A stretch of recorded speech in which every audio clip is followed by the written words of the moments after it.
lakini jambo umelifanya kwa wazi. Waktashafa hadha al-insanu yansahuka bainaka wa bainahu, na akadhihiri mtu huyo alikuwa nasihi baina yako na baina yake, baina yako na baina yake.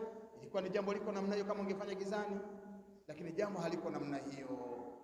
Tunaelewana ikhwata? Jambo haliko namna hiyo. Kwa hiyo wewe umejifunua ukafanya jambo lako wazi wazi, mikhalafa yako kwa wazi wazi.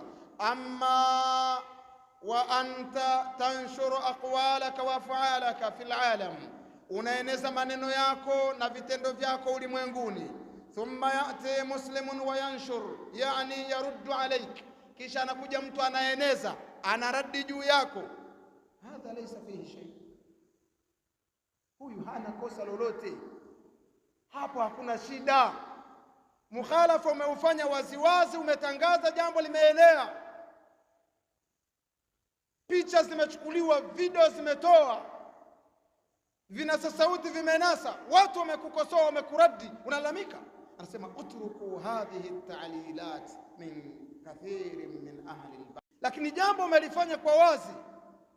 Waktashafa hadha al-insanu yansahuka bainaka wa bainahu, na akadhihiri mtu huyo alikuwa nasihi baina yako na baina yake, baina yako na baina yake. Ilikuwa ni jambo liko namna hiyo kama ungefanya gizani, lakini jambo haliko namna hiyo. Tunaelewana ikhwata? Jambo haliko namna hiyo. Kwa hiyo wewe umejifunua ukafanya jambo lako wazi wazi, mikhalafa yako kwa wazi wazi. Amma wa anta tanshuru aqwalaka wa af'alaka fil alam, unaeneza maneno yako na vitendo vyako ulimwenguni. Thumma ya'ti muslimun wa yanshur, yani yaruddu alayk, kisha anakuja mtu anaeneza anaradi juu yako.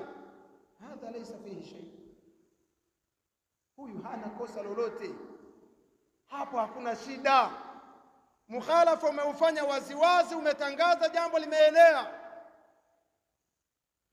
picha zimechukuliwa, video zimetoa, vinasa sauti vimenasa, watu wamekukosoa, wamekuradi, unalalamika.